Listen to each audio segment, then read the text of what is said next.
سڵاو بینەران و بیسەرانی کەناڵی ئاسمانی پێیان خۆشحاڵم لە بەرنامەیەکی نوێی پێتان دەگەمەوە. لەم بەرنامەیەدا باز لە فتوا دەکەین. لە میوانەکانم دەپرسم ئایا فتوا چییە و کەی پێویستمان بە فتوا دەبێت؟ ئایا فتوا لە هەرێمی کوردستان بە ڕۆڵی خۆی هەڵساوە و توانێتی دەور و ڕۆڵی گرنگی هەبێت؟ ئایا لە هەرێمی کوردستان لە ئێستادا پێویستمان بە دەستگایەک نییە کە بە دەستگای فتوای هەرێمی کوردستان ناسراو بێت و هەم فتوای دروست دەربکات و هەم لەو فەوزایی فتوا لە هەرێمی کوردستان ڕزگارمان بکات؟ بۆ وەرگرتنی وەڵامی ئەم پرسیارانە دەچمە لای میوانەکانم.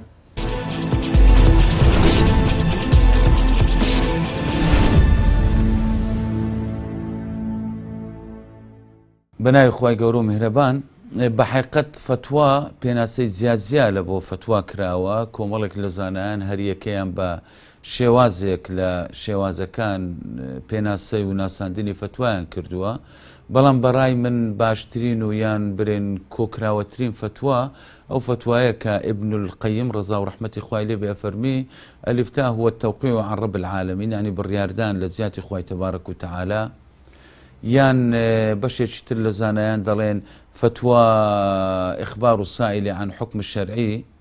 بما ليس علم به، يعني وەڵامدانەوەی ئەو پرسیارە شەرعیانەیە کە هاوڵاتیان پرسیار ئەکا سەبارەت بەو شتانەی کە هیچ زانیاری لەسەر نییە یان دەیەوێ زانیاری لەسەری پەیدا بکە، کەوا بوو بە کۆی گشتی ئەتوانین بڵێن فتوا وەڵامدانەوەی ئەو پرسە شەرعیانەیە کەوا لە بەرامبەر ئەو خودی ئەو کەسەی کە پرسیارەکە خودی وەڵامەکەی لا ڕۆنیە دەیەوێ بگاتە حکمی شەرعی. ئەم فتوایە پیرۆستترین ئەرکە، چونکە زۆر زاران خوای تەبارەک و تەعالا بەخۆی ئەم ڕۆلەی بینیوە، بەکو لە ژمارەیەک لە ئاەتەکانی قورئانی پیرۆز خوای تەبارەک و تەعالا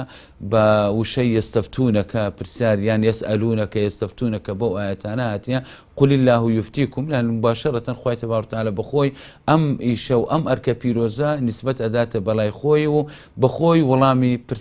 پرسیارەکان ئەداتەوە. پێغەمبەری خۆشەویستمان درودی خوای لەسەر بێ ئەویش ئەم ڕۆڵەی زۆر بە باشی بینیوە و مەزدەری تەشریع بووە و وەڵامدانەوەی سەرجەم پرسە شەرعیەکان لای خۆی بووە. دوای پێغەمبەری خوا صلی الله علیه و سلم ژمارەیەکی زۆر لە سەحابەکان ئەم ڕۆڵەیان بینیوە، هەتا ئیبن القەیم زیاتر لە 400 سەحابی ئەژمێرێ کە بەو ئەرکە هەستاون. دوای وانیش تابعین و دوای وانیش هاتە سەر ئەو مەدارسە فقهیانی کە لە سەردەمی خۆی دروست بووە، چ مەدرسەی ڕەئی بووە، چ مەدرسەی حەدیث بووە، دواتر فتوا تەوزیع بووە لەسەر زانایانی فقی ئیسلامی و مەزاهیبە ئیسلامیەکان. ئێمە یا مجتەمەعی ئیسلامی هەموو کاتێک پێویستی بە فتوا ئەبێ، فتوا ئەتوانێت بڵێن کۆڵگەیەکی ئەساسیە لە پێویستیەکانی کۆمەلگا. هەموو کۆمەلگایەکی ئیسلامی پێویستی بە فتوا ئەبێ. لە بەدرێژایی مێژوش لە کۆمەلگای کوردەواری هەموو کاتێک پێویستی بە فتوا بووە و ئەم ڕۆلەش زیاتر بە مامۆستایانی ئاینی کۆن سپێردرا بوو بە درێژایی مێژوو، بەبێ ئەوەی لەلایەن سوڵتایان لەلایەن فەرمانڕەوایەکان دەستنیشان بکرێ، چونکە مجتەمەعی تەبیعەتی مجتەمەعی کوردی وە بووە، مجتەمەعێکی مسلمان بووە، لە بۆ پرسە شەرعیەکان بە بەردەوامی گەڕایتەوە لای مامۆستای ئاینی بۆ وەرگرتنی ڕاوبۆچوونی شەرع. بۆیە بە شێوەیەکی گشتی کۆی قسەکانم چڕ ئەکەمەوە لەوەی کەوە فتوا پێویستیەکە لە پێویستیەکانی کۆمەلگای ئیسلامی و فتوا بریتە لە وەرگرتنەوەی وەڵامی شەرعی بە دەلیل و بەڵگە لە بەرامبەر ئەو بابەتەی کەوە هاوڵاتی پرسیاری لێ ئەکات.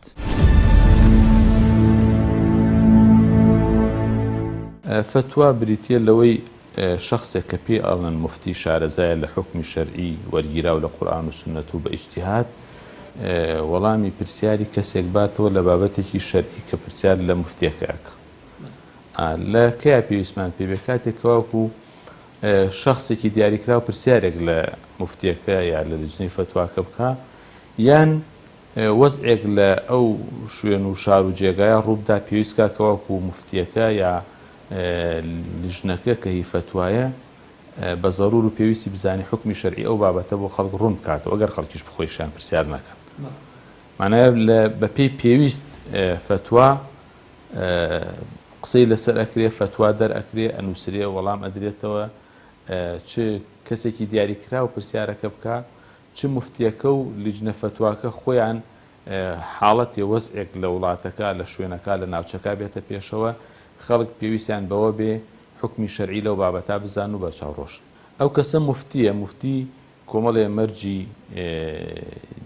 علمی و دینی هەیە ئەبێت تایە بێ سابێ شارەزایەکی باشی لە قورئان لە سونە لە علومی قورئان لە علومی پەیوەست بە سونەت و فەرمودەکانی پێغەمبەرەوە لە ئوسولی فیق لە زمانی عەرەبی لە تەفسیر لە ئەو بابەتانە هەمووی کەواکو ڕاستەوە خۆ یان ناڕاستەوە خۆ کاریگەریان لەسەر فتوا هەیە ئەو ئەبێت تیا شارەزایە ئەگەر ئابە و ئاسە بوو ئەو کاتە ئەتوانێت ئەو کەسە پێی بوو تێ موفتی و فتوای لێوەرەگیری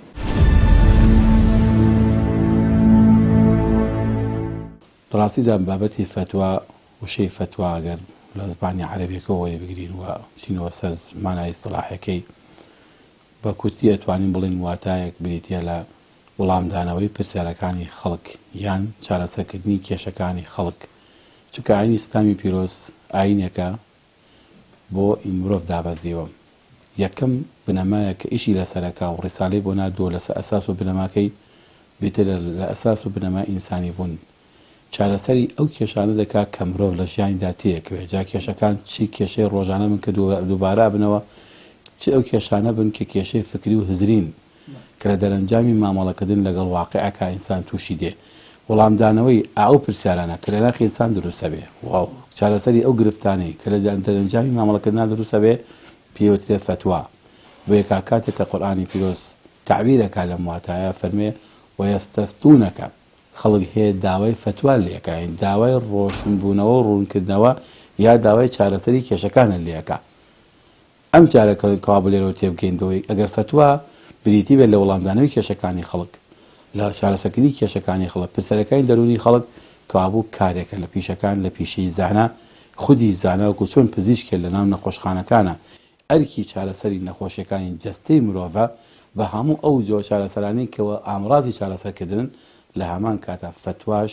بریتە لە چارەسەرکردنی لایەنی دەرونی و لایەنی کاری خەڵکی بە هەموو ئەو هۆکار و ئەسبابانی کە ئەبنە هۆکار و چارەسەر بۆ ئەو گرفتانە نەک پێویستمان پێێتی بەڵکو یەکێکە لە حاجیات پێوترێ ئێمە لە ئیسلامە سێشتمان هەیە شتانە هەیە کە پێوتێ ضروریات ژیان ببوونیان بەبێ ئەوان نابێ شتانێکی ترمان هەیە ژیان بەبێ بوونیوان ئەستەمە فتوا لە ڕیزی ئەوانەیە ژیان بەبێ بوونی فتوا لە ژیانی خەڵکە ئەستەمە چونکە هیچ مرۆڤێک نییە لە ژیانە جۆڵە بکە گرفتی بۆ دروست نەبێ هیچ مرۆڤێک نییە بیر بکاتەوە لە ڕووی هەز لەوانێت تووشی کێشە نەبێ دێ هەموو کەسێک وەکو چۆن لە ڕووی جەستەوە کە خوارد نەخوا و ئەجوڵێ تووشی ناساخی ئەبێ کەوابوو چۆن چەندە پزیشکمان پێویستە بۆ جەستەمان هێندەش پێویستمان بەزانا هەیە بۆ ڕوونکردنەوەی چارەسەر و کێشەکان و گرفتەکانمان بۆیە فتوا لە فقی لە شەریعەی ئیسلامیە لە ڕیزی شتە پێویستەکان هەیە وەکو ئەو دەستگای قەزاواتە وەکو دەستگای شۆرتە و پۆلیس و ئاسایش وایە ئەگەر لە وڵاتێکی وەکو ئێمەدا ئێستا ئەگەر دەستگای ئاسایشمان نەبێ دەستگای پۆلیسمان نەبێ دەستگای پۆلیسی هادوچۆمان نەبێ ئەو کاتە ژیان ئەبێ بەڵام ئەستەمە بێ ئەمەش فتواش ئاوا هەیە ئەگەر تۆ مفتیت نەبوو زانات نەبوو وەڵام باتەوە سەدان گرفت ئەو کاتە کەڵەکە ئابن چارەسەریان نییە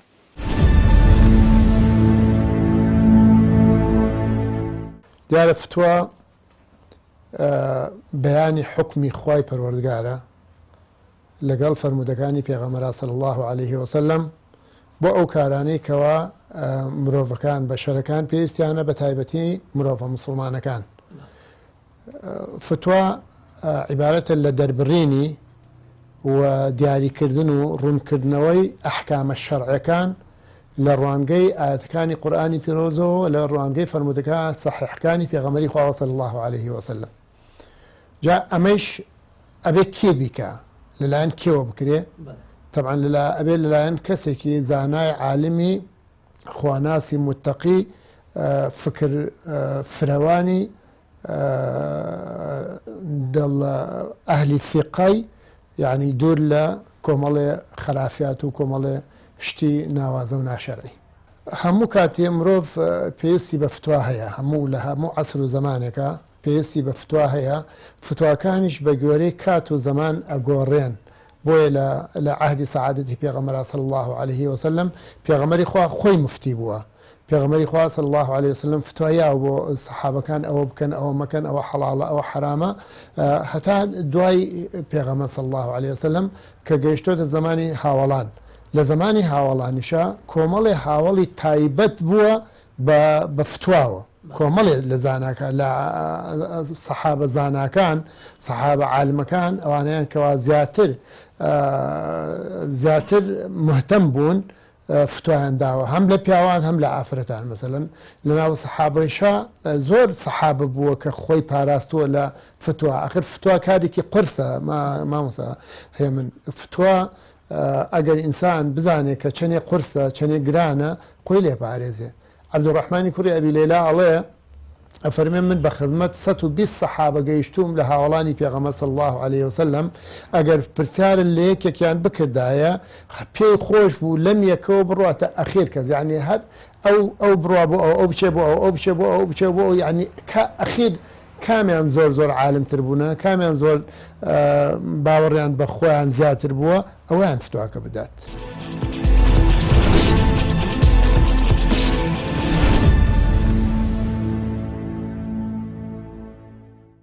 سەبارەت بە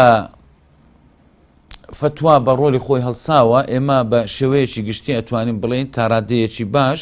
فتوا لە هەرێمی کوردستان بە ڕۆلی خۆی هەڵساوە چونکە ئێمە لەگەڵ وڵاتانی جیهانی ئیسلامی یەک جیاوازیمان هەیە ئەویشیان بریتێلەوەی کەوا فتوا لە وڵاتی ئێمە لە هەرێمی کوردستان بە موەسساتی نەکراوە زۆر پێویستە فتوا بە موەسساتی بکرێ هەتا لە جیهانی ئیسلامیش فتوا بە موەسساتی نەکرابوو بەڵام لە سەردەمی عوسمانیەکان هەوڵ درا کە فتوا بە موەسساتی بکرێ ببیتە بەشێک یان موەسسەسەیەک لە هەندێک وڵات فتوا بەشێکە لە دام و دەستگایەکانی حکوومەت لۆ نمونە مەسەن ئەو وڵاتانی جیهانی ئیسلامی ئەگەر ئێستا تەماشای ئەەکەی بەشێکی زۆر ئەو داڕولفتایانە بەشێکن لە دام و دەستگای حکوومەت کەسی مفتی بە بڕیار و یان بە مەرسومێکی جمهوری لە وڵاتانەدا ئەندرێ مسر بە نمونە ئۆردەن بە نمونە مەسەلەن فەڵەستین بە نمونە لیبیا بە نمونە تونس بە نمونە یەمەن بە نمونە تورکیا بە نمونە ئەوانە لە هەموو ئەو وڵاتانە فتوا بەشێکە لە دەسەڵات لە سوڵتا مفتی لەوێن دەر بە یاسا تەنزیم کراوە دەسەڵاتی فتوا بە شێوەیەکی یاسایی بە تەنزیم کراوە لە وڵاتی ئێمە بەداخەوە ئەم فتوایە بە موەسساتی نەکراوە بەڵام تا ڕادەیەکی باشش مامۆستایانی ئاینی توانیتان ئەو فەراغە پڕ بکەنەوە بە تایبەتی لە هەرێمی کوردستان ئێمە ئەبینین لێژنەی باڵای فتوا لە هەرێمی کوردستان لە تەمەنی 42 ساڵیەکەی خۆی وێڕایی بوونی کۆمەڵی کەم و کورتی لێرە و لەوێ بەڵام تا ڕادەیەکی باش توانیتی نمونەیەکی جوانی فتوای جەماعی لە هەرێمی کوردستان پێشان بدات چونکە ئێمە لە هەرێمی کوردستان فتوای تاکە کەسیمان نییە فتوای فەردیمان نییە بە حکمی ئەوەی کەوا پۆستی مفتی لە هەرێمی کوردستان نییە و هەروە لە عراقیش ئەم پۆستە نیە زیاتر ئەتیماد کرێتە سەر فتوای جەماعی لێژنەی باڵای فتوا لە هەرێمی کوردستان توانیوێتی بە باشترین شێوە لە زۆربەی زۆری پرسە هەنووکەیەکانیان لە زۆربەی زۆری پرسە شەرعیەکان کۆناکتیشی هەبی لەگەڵ خانەی فتوای مسر خانەی فتوای ئۆردن یان ژمارەیەک لە مەجامیعی فقی لە جیهانی ئیسلامی کە هەیە توانیتیان بە باشترین شێوە پەیوەندیەکی باش هەبێت و پرسوڕا گۆڕینەوە لەگەڵ یەکتریش هەبێ ناشکرێ ئێمە بڵێن فتوا ئیلزامیە پێویستە هەموو وڵاتیان پێ و پابند بن زیاتر ڕۆلی فتوا ئیرشادیە چونکە ئێمە دەبێ جیاوازیەک لە بینی فتوا و قەضا بکەینەوە جیاوازێک لە نێوان فتوا و حکمی شەرعی بکەینەوە چونکە فتوا ئیرشادیە بەڵام حکمی شەرعیە قەضا ئیلزامیە لەبەر هەندێک زۆر جاران مەسەلەن هەیە بەهۆی بوونی ڕای جیاواز لە مەزاهیبی فقی ئیسلامی هەندێک لە موسڵمان پابندبوونی خۆیان بە فتوا نیشان نەداوە ئەمەشیان شتێکی زۆر ئاساییە چونکە ئەم جیاوازی نێوان ڕای زانایان لە هەموو وڵاتانی جیهانی ئیسلامی پەیڕەوەکرێن بەڵام من وای ئەبینم تا ڕادەیەکی زۆر باشیش مامۆستایانی ئاینی لە هەرێمی کوردستان یان لێژنەی باڵای فتوا لە هەرێمی کوردستان توانیتی ڕۆلێکی کاریگەر و ڕۆلێکی باش بینی لە ڕوونکردنەوەی پرسە شەرعیەکان و بەرەو پێشچوونی ئەم بوارە.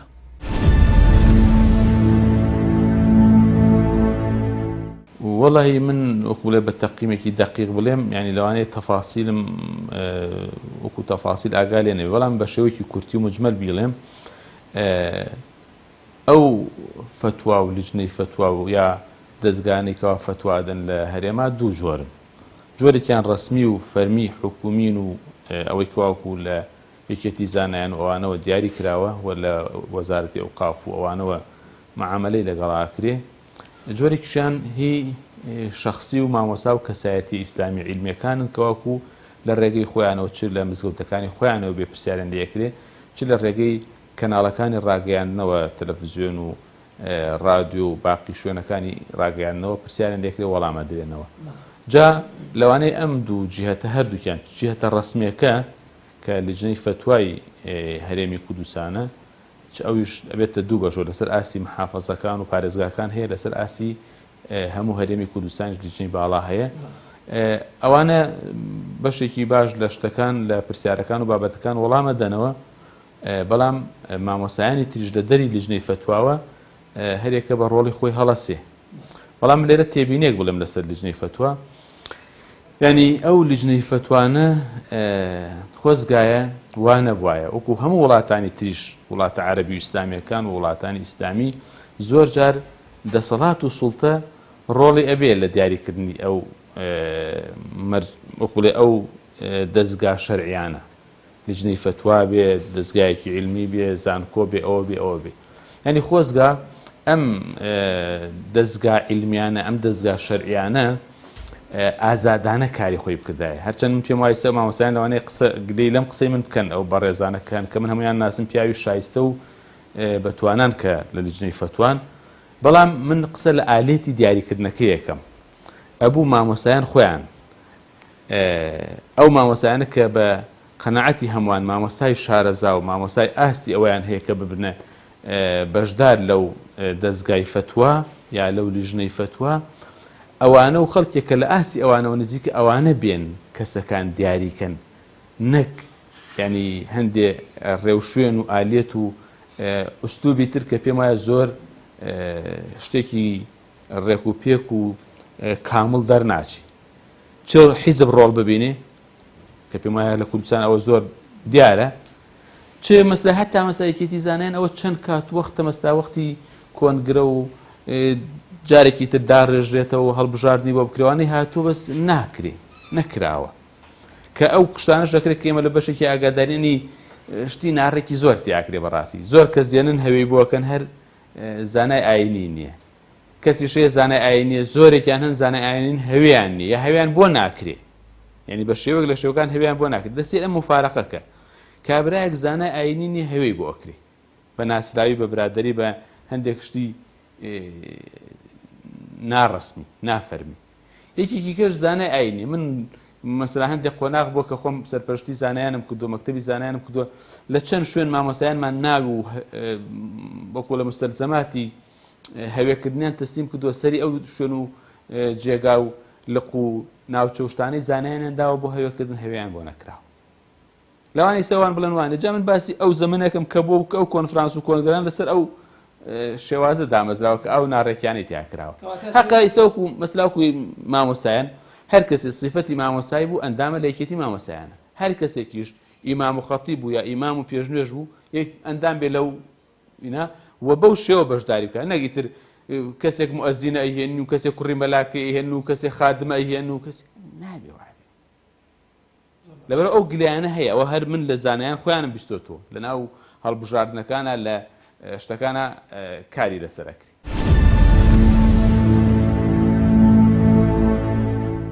لە ڕاستیدا فتوا لە هەرێمی کوردستانە پێم وایە هێشتا لە ڕووی کارەوە لە ڕووی ئیشکردنەوە ئێمە ئەتوانین بڵێن پۆلێنیکەین وەکو کارەکان و ئیشەکانی چۆنیەتی و چەندێتی و جۆریەتەکەی. لە ڕووی چەندێتیەوە ئەوەی کە ئێستا هەیە پێم وایە لیژنەکانی فتوا تا ڕادەیەک باشن لە ڕووی چەندێتیەوە کە ژمارەکانیانە بە گوێرەی شارەکان و هەتا ناحیەکانیش بە هەمان شێوە تیانان دروستکراوە کارێکی باشە. بەڵام لە ڕووی جۆریەتی لیژنەکانی فتوا ئالەمێر لێرەوە ئیشتی زۆر لەسەر ئەوێ کاری زۆری پێویستە کە لەسەری بکرێت چونکە جۆریەتی ئەم لیژنە فتوایانە و پەیڕە و پرۆگرامی کارکردنی ئەم لیژنە فتوایانە ئەمە خۆی لە خۆیدا پێویستی بە قسەکردن هەیە و پێم وایە تا ئێستا لە ئاستێکی زۆر پێویستە نەبێت لە کۆمەڵگەدا ئەوەی کە ئێستا داخوازەکانی کۆمەڵگە هەیەی لیژنە فتواکان مابێت یان ئاستی پێداویستی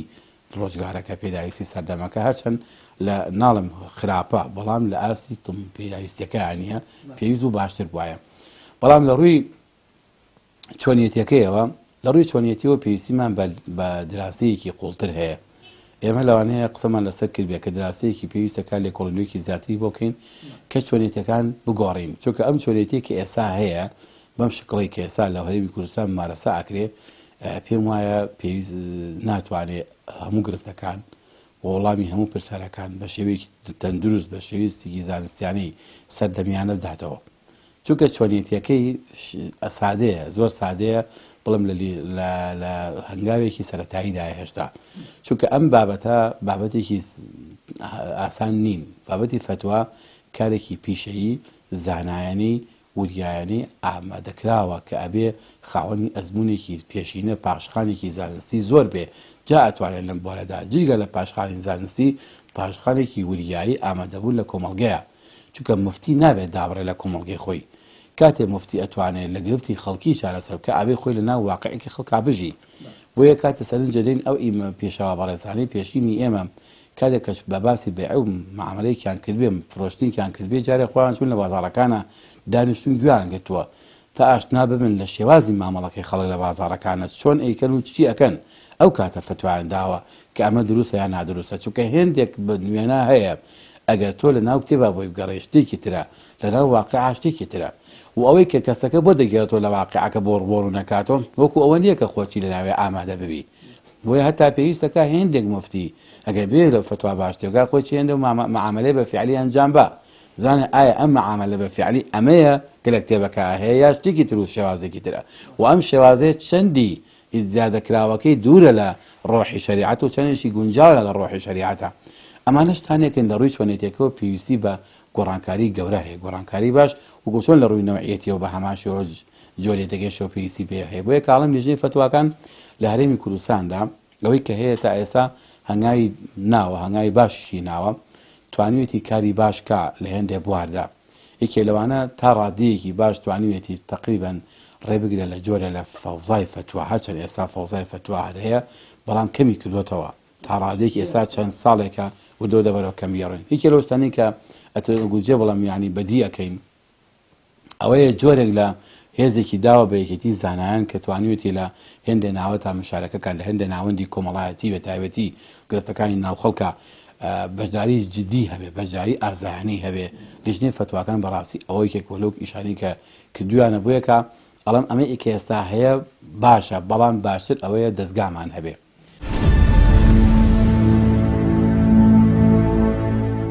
لیژنەی فتوا هەیە لە هەرێمی کوردستانەوە وەکو لیژنەکان بە ڕۆڵی خۆیان هەڵساون، بەڵام ئایا تا چەندێ حکوومەت و تا چەندێ خەڵک بەدەم لیژنە فتواکان و ئەڕۆن، تا چەندێ خەڵک بە گوێ لیژنە فتواکانەکەن، ئەمەیان مهمە. ئەینا لیژنەی فتوا هەیە دانراوە معتەرەفە لەلایەن حکوومەتی هەرێمی کوردستانەوە، لەلایەن یەکێتی زانایانی ئاینی ئیسلامی کوردستانەوە کۆمەڵی مامۆسای بەڕێزی خوێندەواری باش دەستنیشان کراوە، بەڵام ئایا تا چەندێ حکوومەت ئیهتیمام بە ئەم لیژنە فتوایانە ئەدا. یەک و تا ئیساکێ بەداخەوە من ئەڵێم و لەم کەناڵە بەڕێزەی ئێوەیشەوە ئەڵێم تا ئیساکێ لیژنە فتواکان جێگەیەکیان نییەکەوە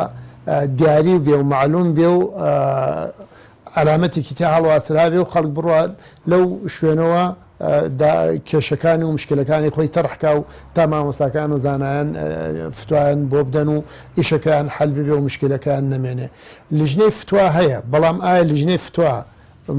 بە دەوری خۆی هەڵساون، بە دەوری خۆی هەڵساوە، بەڵام تا چەندێک خەڵک گوێی بۆ ئەگرێ ئەمان بەڕاستی ئەوێ لە خەڵک بپرسی یەک دوو هەمیشان بەڕاستی چرکم حکوومەت زۆر گرنگی نادا بە لیژنە فتواکان، خەڵکیش زۆر ئەتیمامی پێ نادا. بەڕاستی ئیسە لە کوردستانی ئێمەدا بتەوێنێتەوێ ینی ئاژاوە و غەوغایەک هەیە بەنسبەت فتواوە، ینی هەر کەسێک هەڵەسێ لەلایەن خۆی و فتوادا، مامۆسایەکە لەسەر منبەر فتوادا، مامۆسایەکە لە ناو مەوعیزا فتوادا، مامۆسای هەیە لە خوتبەی جومعە فتوادا، مامۆسای وا هەیە لە کەناڵەکان و ڕاستەوخۆ یعنی فتوادا. ئەمانە بەڕاستی قورسە زەحمەتە. ئیمامی عەلی فەرمودەیەک لە پێغەمبەرەوە ئەگەڕێتە صلی الله عليه وسلم فەرمێ من أفتى علي بغير علم لعنته الملائكة السماوات والأرض. هەر کەسێ بەبێ زانستی فتوایەک بدا لە زبانی منەوە هەچی مەلایکەی ئەرز و ئاسمان لعنەتی لێەکە. لێ فەرمودەی کرا پێغەمبەر صلی الله عليه وسلم فەرمێ کەسێک جورئەت بکا بچێتە ناو ئاگرەوە با جورئەت بکا فتوا بدا یان لە فەرمودەیەکا فەرمێ من هەر کەسێک قسەیەک بەدەم منەوە هەڵبەسێ فەلیەتەبەوە مەقعەدەه من النار بەڕاستی فتوا زۆر قورسە زۆر گرانە اینجا بەڕاستی قسەکردنە بەناوی خوا و پێغەمبەرەوە صلی الله عليه وسلم لەبەرەوە ئەبێ مفتی ئەو کەسەی کەوا ئەهلی فتوایە ئەبێ کەسانێک بێ کە دەستنیشانکراو بێ ئەزانێت لە ناو سەحابەکانە لە ناو هاوڵانی پێغەمبەر صلی الله عليه وسلم کەچ هاوڵان گەلێ زۆر بوون طبعا لە أخير حجي بيغمرة 120,000 صحابة لخدمة بيغمرة صلى الله عليه وسلم أو هيك تاريخ من شو باسيكا نو صحابة دز نشان كراوكا فتواي بجدي فتواي اللي ورقناه بجدي بل 120 صحابة يعني 130 أو أنا صحابة فتواياوه بعام بلام لنا 120,000 130 كاس زور كما يعني لنا 120,000 نوع كز دز نشان بكري لزانان وعالمان زور كما بو لبرو لحاولاني بيغمبر صلى الله عليه وسلم حتى تابعين وحتى تابعينيش زور گرنگيان بفتوا داو زور مبستيان بو زور خوانيان لي پاراستوا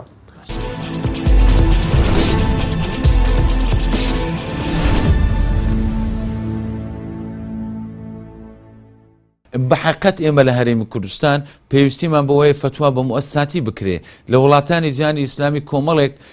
جگە لەوەی کۆمەڵێک خانەی فتوا هەیە بە هەمان شێوە کۆمەڵێک مەجامعی فقیش هەیە ئەو مەجمعی فقی ئیسلامی کە تابع بە رابطەی عالەمی ئیسلامیە لە مەککە ئەو مەجمعی فقی ئیسلامیە کە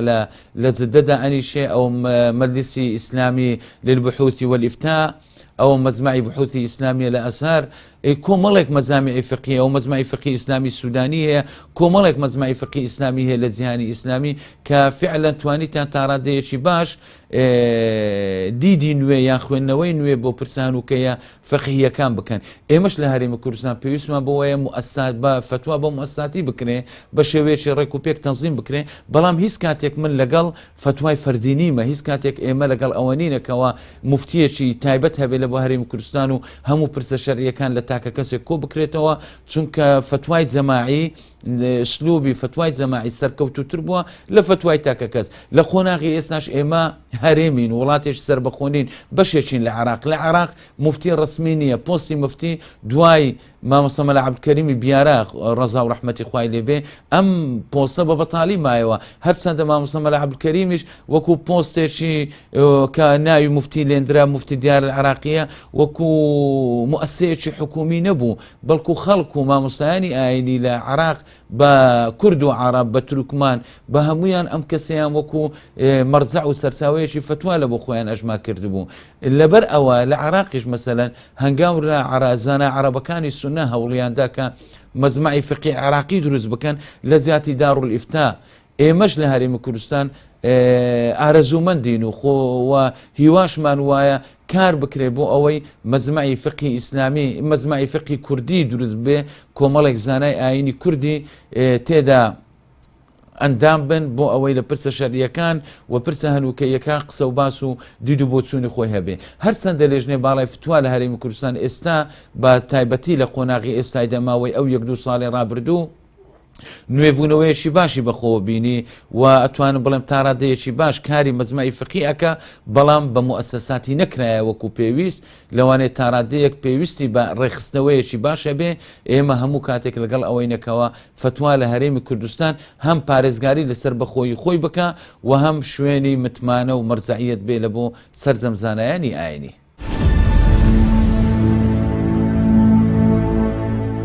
بەتەکید ینی بوونی دەستگایەکی فتوای متمانە پێکراو لەژێر هەژمونی کەسانە بێ عەبدولکەریم زەیدان ڕەحمەتی خوای لێبێ ئەفەرمێ یەکێک لە مەرجی مفتی ئەوەیە هەژمونی کەسی بەسەرۆ نەبێ لەژێر تەئسیر و زەخت و فیشار و هیچ جۆرە شتێکی کەسی بەسەر نەبێ ئازادانە فتوا بدا ئەوەی کە ئێڵێ قەناعەتی ناخی خۆی بێ کە ئێڵێ لەبەر ڕێعایەت و خاتر و خۆترۆمانی تیانە بێ فتواکەی ئەو کاتە فتواکەی بەڕاستی فتوایەکی شەرعی بێ هەر مامۆسایەکی شەرعی شەرعزانی بەدینی شارەزا لە شەرع فتوای شەرعی بچێتە بەردەمی چۆن شەرعەوە ئاڵێ چۆن قەناعەت و ئیجتیهادەکەی بۆ کوێ ئەباوە ئاڵێ بەڵام کاتێ فیشار هەبوو زەخت هەبوو ئەوە مەڵێ ئەوە بڵێ نابێ ئەوە بڵێ ئەبێ ئاوا فتوا بدەی حدیان تۆ تەسەور کە مەسال لە مەسلەیەکی مانگی ڕەمەزانە جاری وای حکوومەتەکان دەورە بین ئەو وڵاتە بیکا بە ڕەمەزان یان نەیکا قەرارە سیاسیەکە وا بوو بکرێ بە ڕەمەزان ئەکرێ قەرارەکە وا بوو ناکرێ بەڵام نابێ دەی لە بابەتی تریشا هەر وەزعیەتە پێشۆ لە دوور و نزیک و علاقی بە سیاست وەیە فتواکە بێت تابعی سیاستەکە کرێ نابێ ئەڵەن کاتی خۆی لە شوێنێکا خوێنمەوە حەبیب بۆرقێبەیە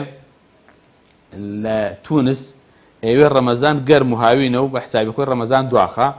دووسێ عالم کە زۆر مەشهورن بانیانەکە یەکێکیان ئیبن عاشوڕە و عالمێکی تریش ئەوەی کە تەفسیری تەنویر و تەحریری هەیە تەحریر و تەنویری هەیە ئەلێ فتوا بن کەواوکو ڕەمەزان مەسا دواخری سە هاوینەوە ببرێ بۆ زستان و خەڵقێکێک هەرمانە ڕەمەزان ئەیگرێوان ئەوان شڵەن نابێوان وت والحاصل هەروایان لێکن کە بێن فتوا بن ئەو عالمیان یەکێکیان کە هەر عالمی هەرە گەورەی تونسە لەو کاتە دێت لەسەر تەلەڤیزیۆن لە بەستی مباشیرە ینی بەرنامەیەکی ڕاستەوخۆ یەکسەر ئەڵێ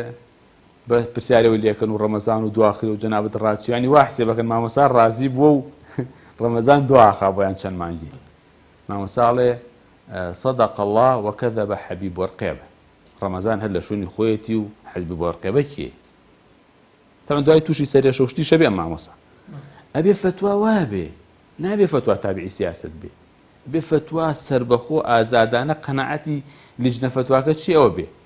نابێ ینی یەکوتم لە ژێر هەژمونی کەسابێ ئەگەر هەر کاتێ لیژنەی فتوا ئاوا بوو بەڕاستی قسەکانی قسەی خەڵکە قسەی شەرعە و ئەبێ خەڵکی موسڵمان مادەم ئەو لیژنە فتوا پێشوەکو خاڵەکەی پێشومان لەبیر نەچێ عولەمایان هەڵی بژێرن شایستەترین خەڵک لەو شوێنە دانرێ دواتر لە ژێر هەژمونی هیچ وەزعێکی سیاسی و حیزبی و ئیداریان نەبێ بەڕاستی هەر فتوایدا ئەبێ خەڵکە موسڵمانەکەی وڵاتە پابەند پێوە یعنی خەڵکی شایستە بچێتە شوێنەکە و لە ژێر هەژمونی کەسان نەبن و حڕ الفیکر و بە ئازادی قەنەعەتە شەرعیەکەیان چییە ئەوە بڵێ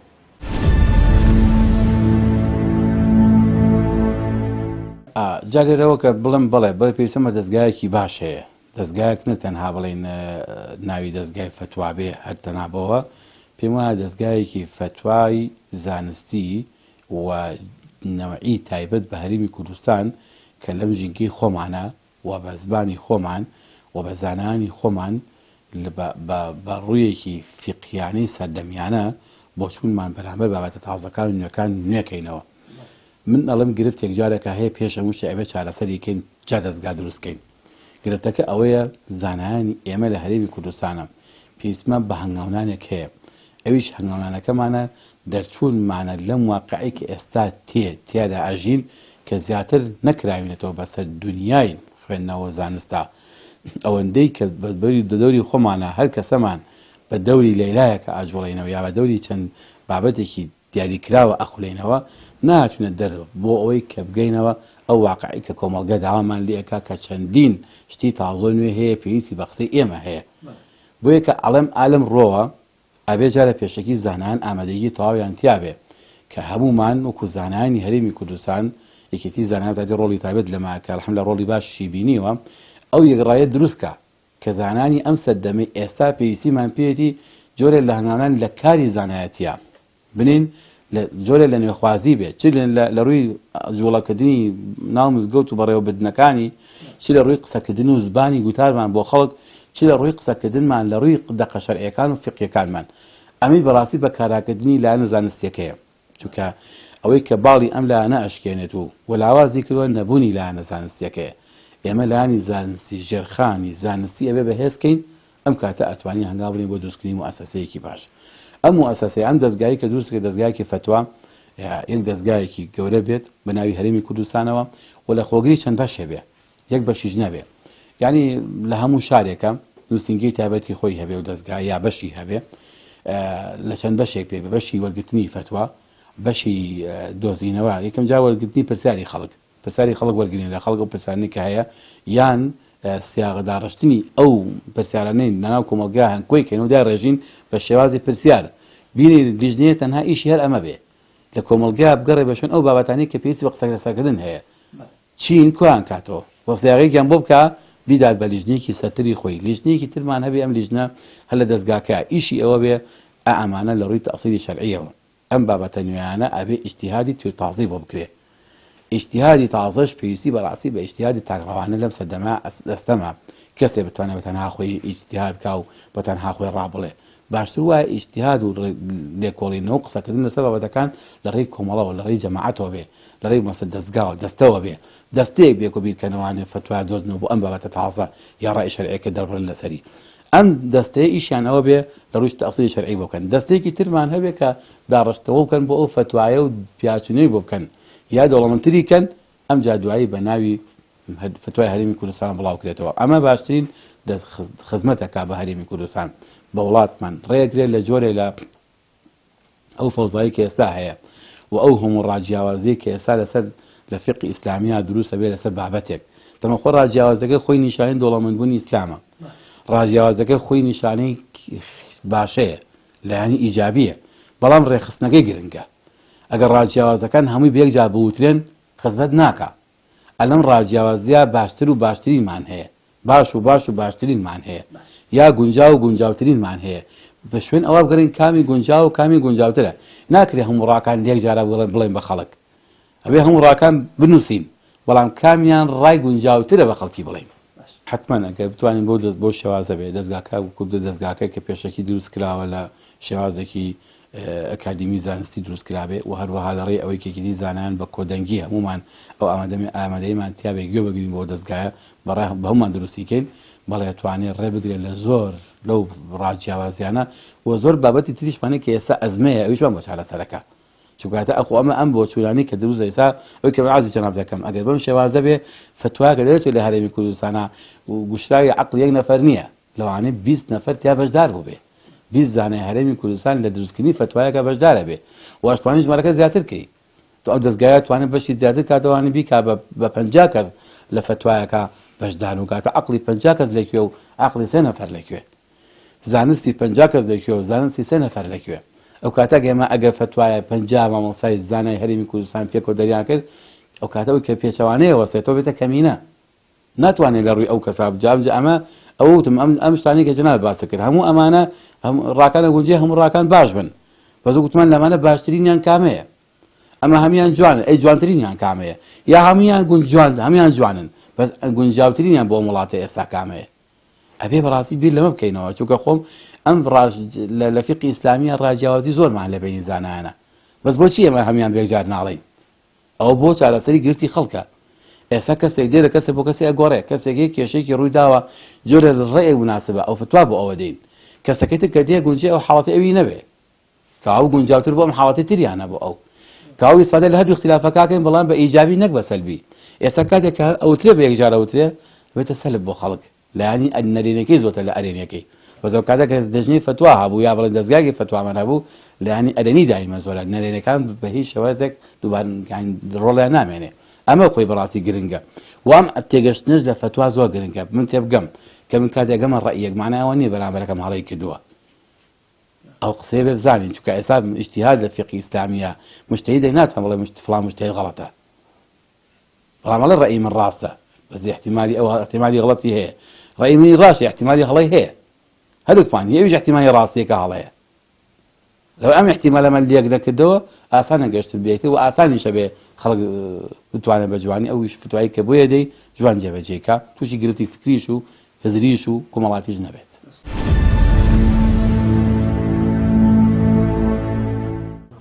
زۆر گرنگە لە هەرێمی کوردستانە وەکو هەموو عالەمی ئیسلامی لە هەموو عالەمی ئیسلامیە لە هەموو چەندێ وڵاتەکان بەناو میلەتەکە ئیسلام و مسلمانە بەڵام حکامەکان هەچەنێ مسلمانیش نەبن بە وەکو ڕسمیەت بەڵام لیژنە فتوایەکان هەیە لیژنەی فتوای باڵای ئەوەتانێ لە سعودی هەیە لیژنەی فتوای باڵا لە قەتەر هەیە لە عەمان هەیە لەکوێ هەیە لە ئوردون هەیە حتا لە پاکستان و ئەفغانستان هەیە یعنی پێویستە لە کوردستانیشە لە هەرێمی کوردستانە لیژنەیەکی باڵا هەبێ و جێگەیەکی دیاریکراوێن هەبێ و حکومەت خەڵک ملزەم کە بەگوێی بە قسەی لیژنە فتواکان بکە یعنی پێویستە حکومەت بۆ ئەوەی کەوا لەم فۆزایە دەرچین ئێمە بە تایبەتی کاکە هێمن کە ئەگەینە ڕەمەزان ئیتر بە تەواوی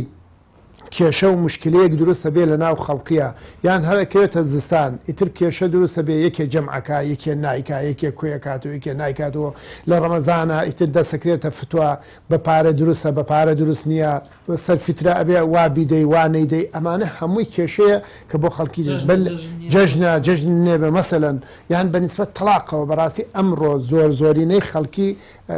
تووشی مشکلەی تەلاق بۆ بەڕاستی بە حەقەت من لەم کەناڵە پیرۆزەوە ئەڵێم ئەو فرمودەی پێغەمبەر صلی الله عليه وسلم فەرمێ زمانێ دێ بەسەر خەڵقیە کە خەڵقی تەلاقە خۆن و دوایی تەلاق ئەوەنە زۆرە بێت دوایی کابرای خاوەن تەلاقخۆر ئینکاری لە تەلاقەکەی خوا ئەڵێ وام نەوتووە و بە حرامی لەگەڵ خێزانەکەی ئامێنێتەوە خوا پەنامان بە زۆرە ئەمڕۆ لەو چەشنە زۆرە لەو کەسانەی کەوا فتوا بۆ خەڵقی ئەدەن کە ئەڵێن تەلاقەکە نەکەوتووە و کەوتووە زۆرە هەیە لەوانەیە کەواڵن تەلاقەکەت کەوتووە و نەکەوتووە ئەمە چی وای لێ کردووە ئەمە بێ مفتێتی وای لێ کردووە لەبەرەوە زانا و عالمێکمان نییە لیژنەیەکی باڵای گەورەمان نییە بەڵێ ئیسە لیژنەی فتوا هەیە بەڵام وەکو بوونەکەی لەبەرەوە حکومەت تەفعیلی ناکە لەبەرەوە حکومەت نایڵێ خەڵک ڕوویتێکە بەڕاستی وەکو پێویست نییە جا لەبەرەوە من داواکەم هەل لە حکومەتەوە و هەم لە موسڵمانانەوە بەگشتی ڕووبکەنە لیژنە فتواکان بۆی کەوا لەو کێشە و مشکلانە نەجاتیان بوێ چونکە مفتی تاوانی کابرا داواکار یعنی مستەفتیەکە وەرەگرێ یعنی عقوبەی مستەفتیەکە ئەو ئەیکاداسم مادام ئەو فتوای بۆدا هەر گوناهێکی هەبێ یان هەر خێرێکی هەبێ ئەچێتە ئەستۆی ئەم لەبەرەوە بەڕاستی پێویستمان بە لیژنە باڵایەکی لیژنەی عولیای پێڵێن لیژنەی باڵای پێڵێن دەستگای باڵای پێڵێن دەستگای شەرعی پێڵێن هەر ناوێکی لێ بنرێ مهم ئەوەیە لیژانێکیمان ببێ ئیسا ئەلحەمدوللا لە کوردستانە بەدەیان خەڵکی پرۆفیسۆر و زانا و عالمی خواناسی متەقیمان هەیە کە بتوانێت لیژنەیەکی باڵا دابنێن کە محاید بێواتە سەر بە هیچ حیزبولایەنێکی دیاریکراو نەبێ بۆ ئەوەی خەڵکی لێ نەکشێتەوە یان بە چاوی نەزەرێکی خوانەخواسە نەوعێک سەرینەکە یان لایەنێک بۆ خۆی نەیقۆزیێتەوە بۆ خۆی بتوانێت بۆ خۆی هەڵی سەنگێن یعنی کۆمەڵە خەڵکانێک بن تەنها و تەنها بۆ لیژانە شەرعەکان و بۆ فتوا شەرعەکان و بۆ حکومە شەرعەکان حکومە دیاریان کە زۆر زەرورە و زۆر پێویستیشمان پێیەتی و ئیستا لە کوردستانە فەراغمان زۆرە بەڵام یەکێن لە فەراغە هەرە گەورەکان ئەوەیە کە لیژانێکی گەورەمان ێسە لە وڵاتانەوە زانایان دێن لیژانی فتوا دێ بەڵە دێ بۆ یەکەتی زانایان و دێ بۆ لیژنەی فتوامان هەیە بەڵام لیژنە فتواکانی ئێمە دیاری نیە تا ئیساکێ ئێمە لیژنەی فتوای هەرێمی کوردستان وەکو لیژنەی فتوا سەردانێکی وڵاتانی دەروی پێ نەکراوە وەکو لیژنەی فتووە یعنی چوار عالمی زانای گەورەی دەرەوە لیژنە فتوەکانی ئێمە وەک پێویست ناناسن ئەو لیژنە فتوانەی ئێمە ئەو فتوانەی ئێمە ناچێت بۆ دەرەوەی وڵات لەبەرەوە ئیتصالێکی ڕاستە و خۆمان نییە لەگەڵ لیژنە فتوەکانی دەرەوە لەبەرەوە ئێمە جێگەومەکانی کێوامان نییە کە بتوانین خەڵکانی تر داوەتکەین شوێنە و جوتریەکەمان ببینن و مەکانەکەمان ببین و لیژنە فتوەکان ببینن تاکو ئەوان ئێمە دڵمان پێی خۆش بێ لەوانەیە لە هەندێک کاتە حەز نەکەین میوانی غەریبە بمان بینێ لەو شوێنانە